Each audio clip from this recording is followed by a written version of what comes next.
शिबू सोरेन और दीपक प्रकाश की हुई है जीत। शिबू सोरेन को 31 और दीपक प्रकाश को 30 वोट मिले हैं। कांग्रेस के शहजादा अनवर को मिली है करारी शिकस्त।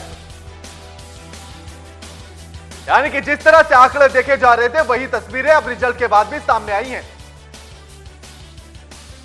इस खबर पर रांची से हमारे साथ हमारे वरिष्ठ संवाददाता राजीव रंजन फोन लाइन पर जुड़ गए हैं। राजीव, जिस तरह की तस्वीरें अनुमान में देखी जा रही थी या फिर कहें कि जिस तरह का अनुमान लगाया जा रहा था वही रिजल्ट के बाद भी सामने आया है। जेएमएम और बीजेपी ने बाजी मार ली है।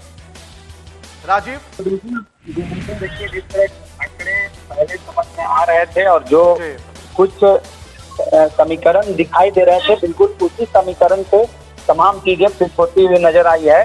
पहले ही साधना न्यूज के माध्यम से हम लोग ये दिखा चुके थे अपने दर्शकों को कि भाजपा के जो 26 वोट है वो अपने आप 26 वोट काउंट होते हैं, जबकि सुदेश महतो आजसू सुप्रीमो ने भी कहा था कि आजसू के भी 2 वोट एनडीए के प्रत्याशी को ही जाएगा। तो 26 और 2 28 वोट भाजपा के पहले से थे और 1 वोट जो अमित यादव ने भी पहले ही ऐलान किया था 29 वोट, और निर्दलीय जो सरजू राय थे वो भी भाजपा कैंडिडेट को ही वोट देने का ऐलान कर चुके थे। तो 30 वोट भाजपा के खाते में पड़े हैं और 30 वोट को लेकर पहले ही ये तमाम जो बातें हैं वो कही जा रही थी कि 30 वोट भाजपा के खाते में आएंगे।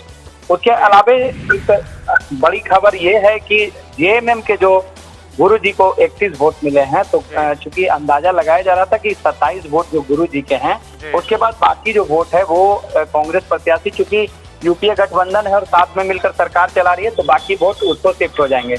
लेकिन ऐसा देखने में आया है कि गुरु जी को ही 31 वोट पड़ गए और कांग्रेस के जो प्रत्याशी थे शहजादा अनवर, उनको 18 वोट पड़े हैं। यानी 27 वोट के बाद जो बाकी जेएमएम के वोट हो या फिर निर्दलीय विधायकों के 1-2 वोट हो, वो कांग्रेस की तरफ नहीं शिफ्ट हुए। गुरुजी के जेएमएम के जितने भी वोट थे 29 वोट, वो तमाम लोगों ने गुरुजी को वोट दिया है।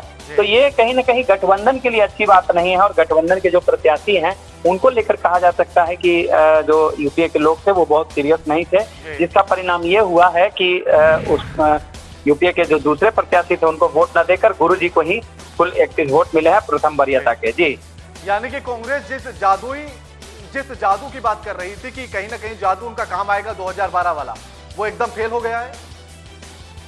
जी बिल्कुल, देखिए, अगर आप बात करें तो जब अपने ही दल के जो सहयोगी दल के लोग थे उन्होंने वोट नहीं दिया है, प्रथम वरीयता के वोट की बात करें, तो फिर दूसरे से उम्मीद कैसे किया जा सकता है और कैसे कहा जा सकता है कि जो आंकड़ों का खेल चल रहा था और जो अंतरात्मा की आवाज सुनने की बात कही जा रही थी वो अंतरात्मा की आवाज सुनाई देगी। जब अपने ही सहयोगी दल के विधायकों ने अंतरात्मा की आवाज नहीं सुनी और अपने सहयोगी दल के कैंडिडेट को वोट नहीं दिया, तो दूसरे दल के वोटरों के भरोसे ये चुनाव कहीं ना कहीं बिल्कुल कह सकते हैं कि एक हॉर्स ट्रेडिंग को बढ़ावा देने वाला ये काम था। और अगर ये चुनाव नहीं होते तो दोनों जो प्रत्याशी थे वो निर्विरोध चुने जाते और इतनी खर्च या फिर चुनाव आयोग की तमाम तैयारियों की जरूरत ही न पड़ती। जी।